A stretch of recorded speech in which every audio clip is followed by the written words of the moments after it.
Hey, welcome back to the Disney Plus Everyday Challenge, and today we have Treasure of the Matecumbe. Treasure of Matecumbe. Matecumbe. Yeah, I pronounced it correctly yesterday, which is weird because I was having so much trouble with Maleficent. I don't know why. Anyway, this is a 1976 adventure film. It was actually released in theaters. It has an um, amazing movie poster that doesn't look like it belongs is does not look like it's attached to a film like this. It's a completely different thing.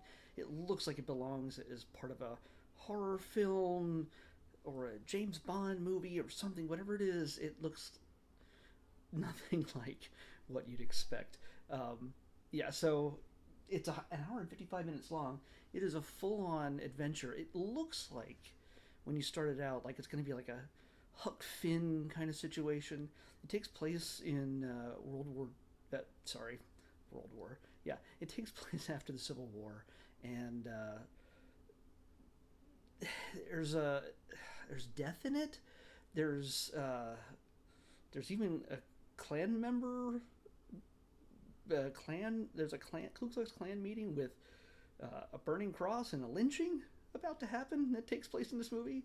Yet it does not have any of the warning signs that the other films have, because maybe it's buried so deep that nobody expected to actually watch it. I don't know. It's not Song of the South, but it's definitely got some racial overtones without being racist at all.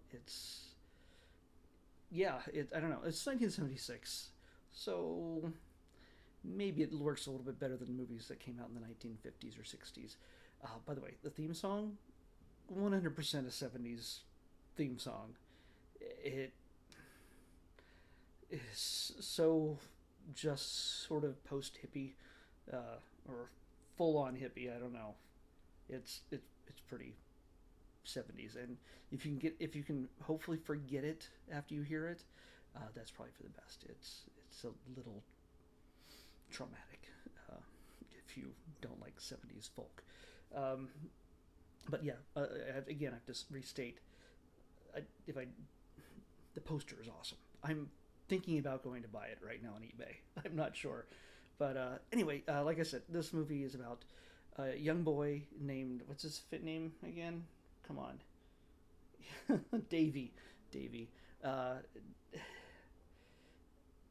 Jeez, and Davy and Thad.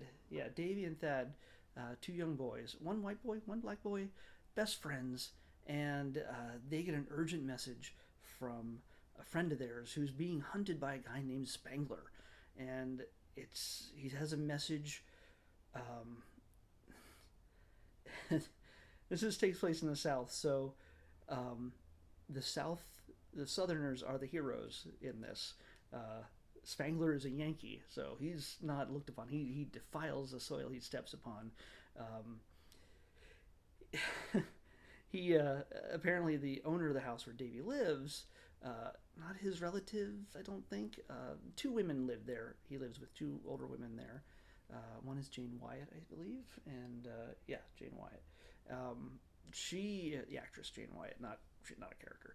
Um, they apparently the master of the house probably got arrested after the Civil War, uh, but he was friends with the man named Ben who was delivering a message about a treasure hidden in Florida.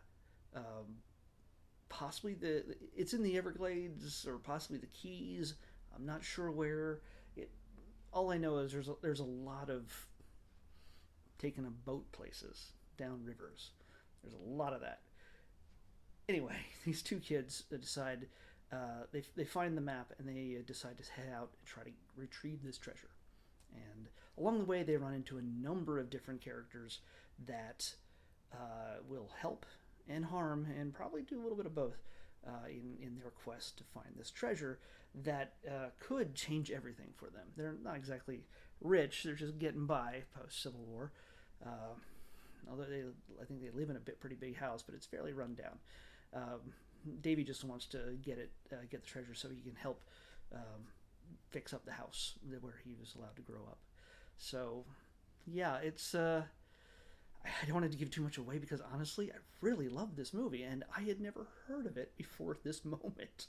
Before yesterday, I'd never heard of it before yesterday, and so I when I watched it, I was pleasantly surprised that this holds up as a fun adventure. It feels like it's a precursor to Goonies. It feels like there's no mystical elements to it. There's no one-eyed Willie kind of contraptions or anything else, but it sort of is a trip through the South, um, and on many various boats of differing sizes, and there are a number of different people they run into. One of which is Peter Ustinov playing somewhat of a snake oil salesman. Not somewhat, he's very much a snake oil salesman. Uh, there's a runaway bride they also run into who she's not as innocent as people think she is, even though she she looks harmless at first glance. But the boys are also trying to find Davy's uncle, who they believe can help them along the way. Will he? Does he? And can they escape or outwit Spangler and his men? Uh, by the way, there's a number of recognizable faces if you've watched movies throughout the 70s. There's a ton of guys you'll recognize through here. Like I said, Peter Ustinov is what's his name in this thing? Peter Vic Morrow is in this. He's Spangler. Peter Ustinov plays Dr. Ewing Snodgrass or something like that.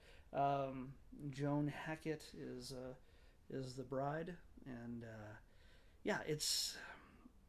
I don't you don't want to get mired down in the character stuff, the actor stuff, because I don't know recognize too many of their names right off the bat. Other than Robert Foxworth plays Uncle Jim, and Peter Ustinov. Those are the two I recognize the most. But for the most part, this lives fully on its own merits of just an adventure story. The kids get mixed up with the bride. They get mixed up with the snake oil salesman. They get mixed up with a number of different people, and when they run across Uncle Jim, things get even crazier. And yeah, let's just say they all try to confront the Klan at one point, and even the little black kid decides to jump into the fray, but one of the characters pulls him back and says, "No, no, no, no, you do not want to go out there. You do not want to. Mm-mm. They're gonna enjoy way too much, fighting you way too much." So, and the kid's like 10, so yeah, we don't want anybody. Yeah, the kid didn't even understand that at the point. That's kind of strange, but since he probably grew up with slavery, or I don't know how long after the Civil War this is, but let's just say slavery didn't go away immediately just because of Civil War ending. So yeah, it's I thought it was going to be super cringeworthy. I thought it was going to be just really dopey, and you know how they try to be really earnest and sweet, but the bride is just she's a firecracker. She's great in this. Joan Hackett, and Peter Ustinov plays this very droll, very apparently more wise than he lets on, or he acts more wise than he actually is, I should say, in this. But yeah, it's fun. I honestly I found myself laughing out loud at certain points, and caring about the characters. Yeah, it's. I was actually texting a friend of mine, going, "You gotta watch this thing," because even though it's going to be on a video later, but you gotta watch this. It's on Disney Plus, and it's pretty well hidden. So when you search treasure, you're gonna find Treasure Planet or your Treasure Island and everything else, but would not expect to find this, and expect it to be good, and it is. So yeah, if you get a chance, if you haven't watched it already, Maybe you remember it. I certainly don't remember it. Like I said, I did not even know it existed until today, or yesterday. So let's pick tomorrow's episode using our new talkative voice thingy.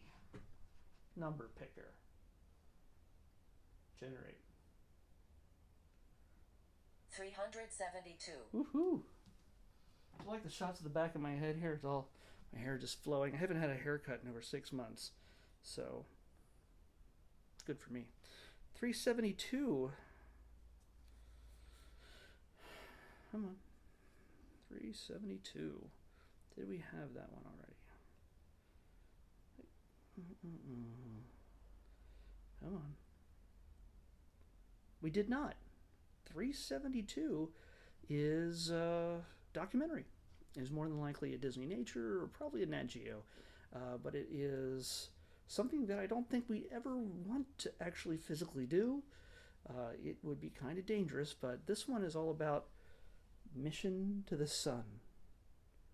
Mission to the sun. So yeah, I imagine that's probably a 44-minute documentary special from Nat Geo. I could be wrong, but we'll find out tomorrow on the Disney Plus Everybody Challenge. I'll see you back here then. Bye.